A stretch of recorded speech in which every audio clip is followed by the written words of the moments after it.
Alright guys, May June 2023 paper 2-1 question 7. A water wave in a ripple tank diffracts as it passes through the gap in the barrier. Figure 7.1 shows a drawing made by a student of the crest in the pattern. State one way in which the student drawing of the crest is wrong. अच्छा, definitely दो तीन इसमें जो है बुनियादी गलतियां हैं. ठीक है, फर्स्ट ऑफ ऑल तो यार बेंडिंग होनी चाहिए. ठीक है, ये बेंड सर्कुलर बेंडिंग होती है. ये जो इन्होंने बनाया हुआ है दैट्स क्लियरली रॉन्ग. ये सर्कुलर बेंड होता है, इस तरीके से बेंड नहीं होता है. ठीक है, देयर सर्कल्स. और दूसरी चीज़, ये सेंटर से फ्लैटन है, एक तो ये गलती है. दूसरा, वेवलेंथ जो है बहुत ज़्यादा इंक्रीज़ हो गई है. अगर आप डायफ्रैक्शन को एक बार गौर से देखें, ऑलरेडी हम लोगों ने देखा था. तो लेट्स सी डायफ्रैक्शन को मैं यहाँ पे दिखाता हूँ आपके पास कि ये सर्कुलर बेंड हो रहे हैं. ठीक है, अगर मैं इसमें फ्रीक्वेंसी को जो है कम करता हूँ तो और ज़्यादा क्लियरली रिफ्रैक्शन नज़र आएगी. Since we discussed in one question as well के वेवलेंथ बढ़ाने से स्प्रेडिंग ज़्यादा होती है. तो अगर आप इस पैटर्न को ऑब्जर्व करें तो ये सर्कुलर बेंडिंग होती है, और इस केस में हमारे पास बहुत स्टीप है. तो wavelength is larger, and second, circular bend after being diffracted.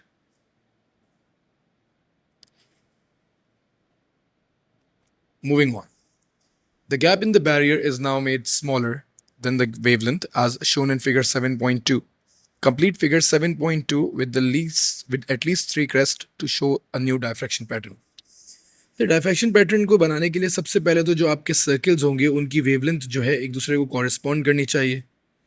आपने 3 बनाने. ठीक है, अच्छा मेरे पास जो है उसकी अवेलेबिलिटी नहीं है कंपास की, तो मैं थोड़ा सा जो है गंदा बनेगा, बट अगेन बात इसी तरीके से बननी है.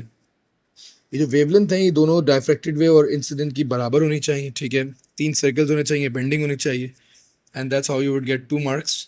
तो pretty much that's it. Okay. In one part of the ripple tank, the water wave has a speed of 6 centimeters per second and the wavelength of 2 centimeters. The wavelength then passes into the shallower region. ठीक है, shallower region में जाएगा, wavelength कम हो जाएगी. The speed of the wave in the shallow region is 4 centimeters. Define the term wavelength. Okay, wavelength is distance between two consecutive ideal points. Two consecutive ideal points such as to crest. तो हम लोगों ने ये definition बहुत बार lecture में discuss की है, multiple times इसको लेक्चर में डिस्कस किया है कि what is wavelength.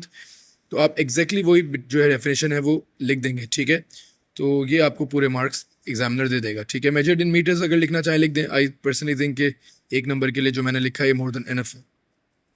Calculate the frequency of the wavelength of the wave. Okay, P is equals to f lambda. Frequency never changes. अगर मैं उसमें ही बात कर लूँ, डीप रीजन में ही बात कर लूँ, तो स्पीड 6 है, frequency is unknown and the wavelength is 2. Sir convert क्यों नहीं करेंगे बेटे? जब स्पीड ही 6 सेंटीमीटर्स पर सेकेंड है and the wavelength is also given in seconds, तो इसमें रिक्वायरमेंट ऑफ कन्वर्जन नहीं होती. ठीक है, you are not required to convert that. आपके पास वैल्यू जो आ जाएगी वो 3 हर्ट्ज आ जाएगी, दैट्स 6/2. तो ये आपके पास फ्रीक्वेंसी आ जाएगी. Calculate the wavelength of the wave in the shallow part of the tank. Okay, shallow part की निकालनी है. V is equals to F lambda दोबारा यूज़ करते हैं क्योंकि फ्रीक्वेंसी चेंज नहीं होती. स्पीड हमारे पास शैलो रीजन में उसने 4 दी हुई है. फ्रीक्वेंसी इज 3 क्योंकि frequency does not change during refraction of water waves. आप वेवलेंथ निकाल लेंगे, that's 4 divided by 3 which is going to be equal to 1.3 centimetres. आप इसको कभी भी याद रखिएगा बेटे कि आपने 2 सिग्निफिकेंट फिगर्स में आंसर देने, इस बात की आदत डाल लो 2 significant figures में आंसर देने की. And that's for question number 4. That's May June 2023 paper 2-1 question 7.